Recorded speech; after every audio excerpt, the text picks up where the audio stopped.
All right, mukulike nyo mulango babakamafe, welcome back from that quick show commercial break. It was really quick because twagala barris twagala tubawa mauligano mu bujjuvu enyenyenyo atenga mugera biraka atenga mugawulya. So mukwano gwange bule nkulamusizzaako nnyo ongambye ku shokwoli kalifaga naga nawe nkulaba ko oli wano. Thank you so much for keeping it. Encha tugenda kubeera ne round table nga tugezaako kuba tochi mu stories esinza okukola omwaka guno n'amawulire ga federation nga bwe gagenda okubanga ga unveil linga wansi ne wagulu. Amanya yenze King Smith. Thank you so much for keeping it BTM TV live and clear on the program esingo kulabibwa abantu mu ggwanga wano emanyiddwa nga eya Access. So ndoza tugende wa Betty Mpologoma. Betty Mpologoma ono she's one of the legendary female artists between mu ggwanga lya Uganda, and she has done really so much mu industry eno ntino wetwatuwa example y'abakyala bamanyi okuyimba n'abamentalinze abamu kwa bamanyi okuyimba n'abamu abaze mu industry nga balina gwe batunuulira. There have been so many young artists that have come into this industry ng'omuntu gwe batunuulira amanyiddwa nga Betty Mpologoma. So there's an event that is organized every end of the year emanyiddwa nga Kikadde, and it brings around abantu awo betulowooza nti baavaako naye nga ate they've made their statement mu industry. So Betty Mpologoma tugezezzaako okwogerako naye ku nsonga ezitalizimu. You know, she's a very jolly woman, takaddiwa, ali awo alinganga ndowooza nga President Museveni. Chibebi kiri awo. So Betty Mpologoma ono twogeddeko naye ku nsonga z'ennyambala y'abaana b'ennaku zino compared ku mulembe gwawe, n'agamba naye atyamu because abaana ennaku zino beekuba obuwero, abaana beekuba werowe, then naawe n'obeera ng'ogamba naye atunulamu n'atyamu ne tumugamba naye Betty Mpologoma mmwe ku mulembe ku mulembe gwaffe ayimba kayimba ka mukwano gwange twalyako bye twalya ebyasigalira leba musaayi muto ne mugamba. So you've been also in the love triangle ku nsonga za Dr. T, one of the best producers mu band music, ne tukuwulirako ate ovuddeyo ate simanya omwana ate simanya tewali mwana. How was it? Singa olabye essanyu accent ozoliraba essanyu Betty Mpologoma lyafuna buli woyogera ku Dr. T lyansuso. I wish buli mukazi asoofuna essanyu bwetyo nga bagedde ku X we oba X ali recurrent mumamu tulina mba X abatavaawo nga X oyo ali recurrent nga abeera X mpaka nga mwebogako temulina buzibu mukolagana weba business mukolagana. So I think that is the kind of relationship Betty Mpologoma ne Dr. T balimu. So Betty Mpologoma, the happiness that comes onto her face nga yogedde ku ombuuza ku Dr. T, it's immense, like it's astonishing. So anyways, Betty Mpologoma ono mukyala ayimba ennyimba za laavu and azifunyemu ssente nnyingi nnyo. So katusooke tugende tulabe essanyu byayogedde ku nkolagana ne Dr. T, then tulabe ne kyayogedde ku nnyambala ya Bupikini Mamadem ne Bupikini Mamadem right now, then n'omulembe gwabwe bwe tumala tukomewo tugende ate mawulire amalala mangi nnyo. Yenze Kabaka Smith katulabe Betty Mpologoma. Dr. T jembudde waffe yambudde waffe muwanvu nnyo nawe tunabala kiremerako ekyo oba nadduka emisinde kati bwali akikutuba kuba nnyo engoma tuni zino katuyimba zikolabo leero bali luno omusajja gwamulina oba akyatangatanga wamulina banne ngenda mubaleetera ddemu ansa ngenda mubaleetera enzeko ekyendiko happiness jakujambi babuulire happiness nabagambye oli mukama wange oli mukama wange emyaka mingi erinnya lino lyona naye ye akati awo tewaliwo birala nga Dr. T, more respect, my boss kuva ku tuni zawandi kumpita wakuzanya oluzungu olugambye omanyize ndawo ebintu byokukola concert basista balina okuteekamu ssente empitimu omanyi concert si nyangu ate n'ekirala nze nti okutegeka nti okutegeka show bwe naafuna abategekera njakola next year. Enyambala ya leero neyammwe mu generation gye mukuliddemu, what's your take about it? Enyambala ya leero abayimbi ku stage ekusanyusa kiri kitya?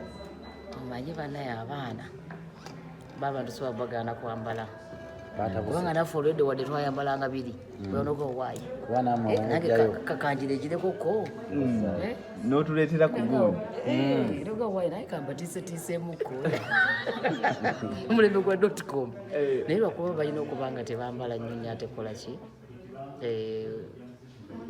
ebitanyuma gyebire ebitanyuma ne bambala nga si bulungi.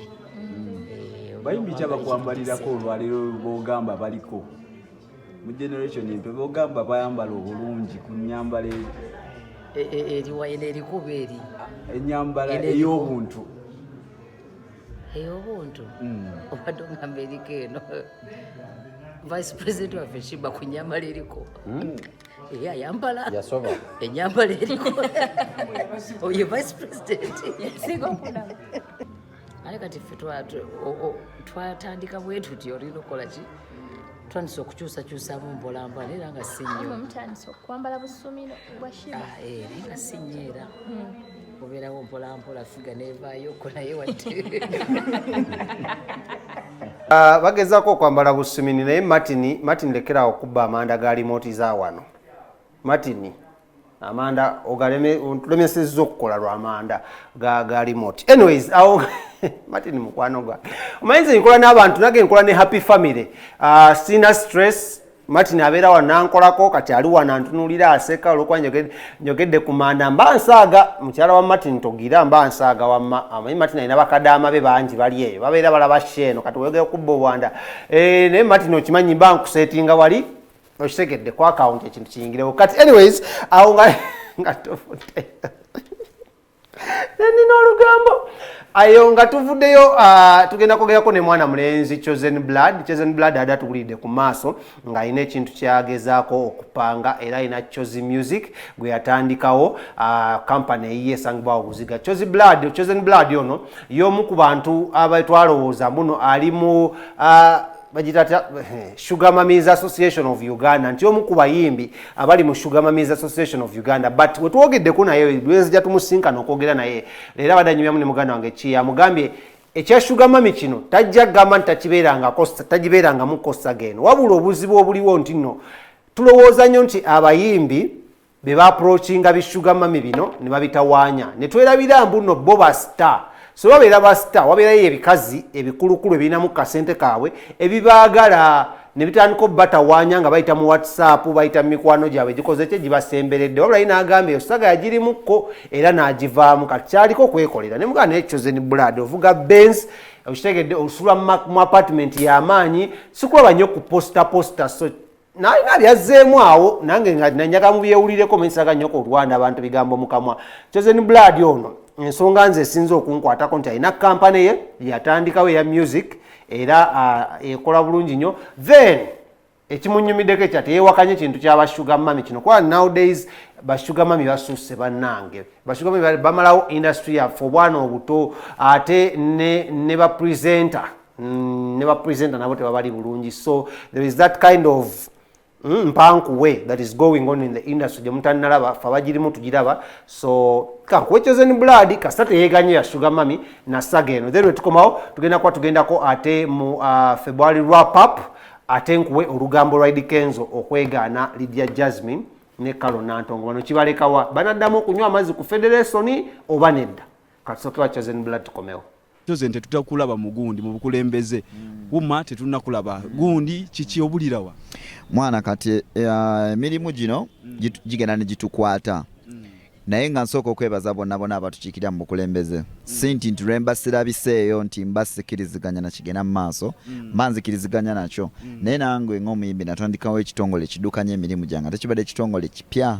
Okay. Yeah, I have a company jitwatandika this year. It's called Choose Music. Okay. Yeah, tuli located Buziga offices zaffe. So kati engeri gye nina ekitongole ekipya kintwalira nnyo obudde nti kanange ngezaako okukikuza. However, once in a while nfunayo obudde nengendayo ku Federation nempuliriza ebigenda mu maaso ne mu WhatsApp group mwendi era n'omulanga nange nzikiriziganya nago nti bannabito ne twetaaga copyright. Wakiranga okubako eriiso kyabadde kigambibwa nti baamutadde mu swangs kiri kityo. Mali sinabiwulira ebyo gwabingambye. Bwangala bbanga ky'okumuwuliza. Twogera recently trying to have some issues but was resolving ngabo omukwano yeah, something had happened. If you remember one time I came on camera to tell her auntie ndi sorry byonna bye nalina mukola nga kyaliwe, and that's friendship. Nti omukwano ogwaddala gubaamu okwenyigira, gubaamu okusanyuka. Oshitegedde naye omukwano nga temwenyigira mumuyinza noba mufeekinga bufeekize nga mulimba. Oshitegedde so kyali wange I'm glad nti twali tufunamu issue butono ne Katonda yatuyamba ntubulisolvinga.